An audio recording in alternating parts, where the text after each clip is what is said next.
بسم اللہ الرحمن الرحیم الحمد للہ رب العالمین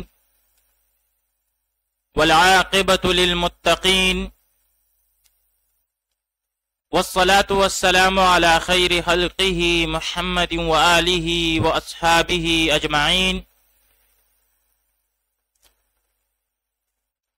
آج زاد الطالبین میں ہمارا 201 نمبر سبق ہے، جس میں ہم حدیث نمبر 195 کا ترجمہ، لغوی و صرفی تحقیق، تشریح اور ترکیب کے بارے میں پڑھیں گے۔ حدیث نمبر 195 ہے: من انتہب نہبۃ فلیس منا، من انتہب نہبۃ فلیس منا۔ من انتہبا، جو شخص لوٹے، نہبتن لوٹنا یعنی مال، فلیس منا پس نہیں ہے وہ ہم میں سے۔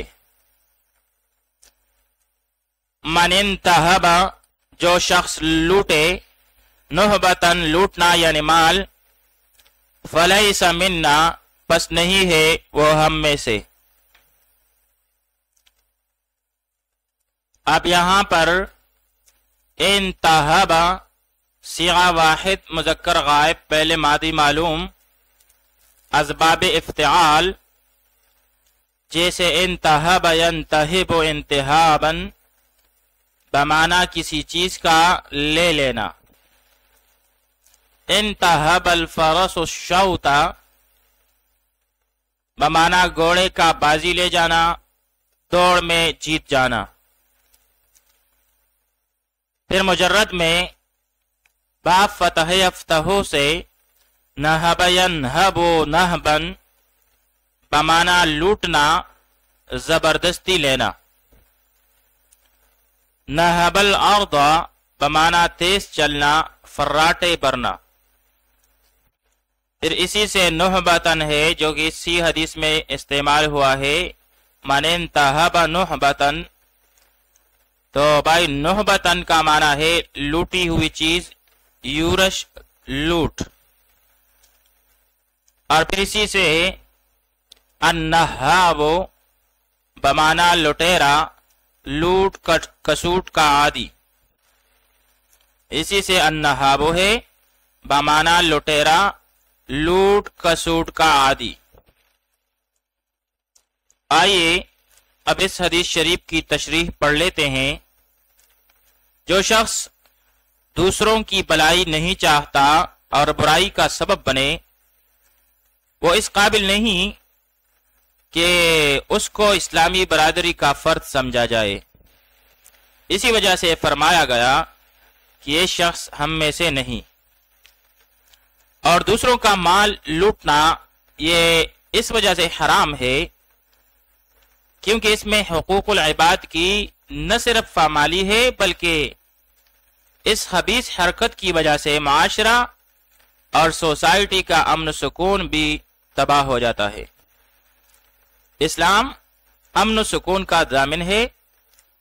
اسلام کے تابعدار ہونے کے ناطے سے ہر ایک مسلمان پر یہ ذمہ داری عائد ہوتی ہے کہ وہ اس معاشرے کو تباہ ہونے سے بچائے، اور یہ اسی وقت ممکن ہو سکتا ہے جبکہ آدمی دوسرے کے مال جائیداد اور دوسرے حقوق کی ایسی ہی حفاظت کرے جیسے کہ اپنی چیزوں کی کرتا ہے، کہ وہ اپنی چیز پر کسی کی دستدرازی برداشت نہیں کرتا، اسی طرح یہ بھی دوسرے کے ساتھ ایسا معاملہ نہ کرے۔ پھر بعض علماء کرام فرماتے ہیں کہ یہاں نہبتن عام ہے، یعنی یہ ٹاکا مال میں بھی ہو سکتا ہے جیسے کہ اس کا ذکر کیا گیا، اور یہ ٹاکا افعال اور اقوال میں بھی ہو سکتا ہے۔ افعال میں ٹاکا یہ ہے کہ ان افعال کو اسلام کے جاری کردہ طریقے سے ادا نہ کیا جائے، یعنی مختلف افعال ہے جن کے متعلق اسلام کا ایک وضح شدہ طریقہ ہے، تو اس طریقہ کے مطابق ادا نہ کیا جائے تو یہ افعال میں ڈاکہ ہے، جیسے نماز کے فرائض، سنن اور مستحبات کا خیال نہ رکھنا۔ اور اقوال میں ڈاکہ یہ ہے کہ کسی کی راز کی باتیں آؤٹ کی جائے، ادھر کی باتیں ادھر اور ادھر کی باتیں ادھر توڑ مروڑ کر پیش کی جائے۔ اللہ تعالی ہمیں احکام خداوندی کے سمجھنے اور اس پر عمل کرنے کی توفیق عطا فرمائے، آمین ثم آمین۔ آئیے اب اس حدیث شریف کی ترکیب پڑھ لیتے ہیں۔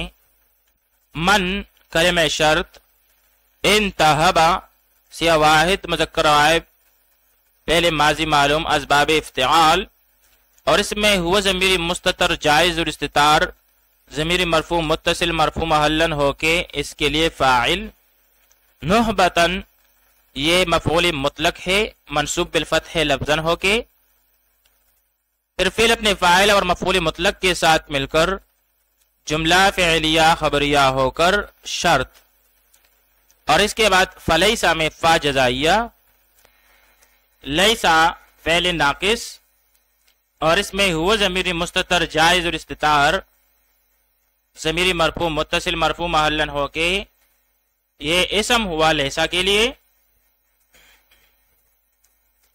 پھر آگے جا کر من نا، اس میں من جارا اور نا ضمیر مجرور متصل، پھر جار مجرور مل کر یہ متعلق ہوا کائنن محذوب کے ساتھ، پھر کائنن سیاہ اس میں فاعل، اپنے ہوا ضمیر فاعل اور متعلق کے ساتھ مل کر شبہ جملہ ہو کر یہ خبر ہوئی لیسا کے لیے، پھر لیسا فعل ناقص اپنے اسم اور خبر کے ساتھ مل کر جملہ فعلیہ خبریہ ہو کر جزا، اور پھر آخر میں شرط اور جزا مل کر جملہ شرطیہ ہوا۔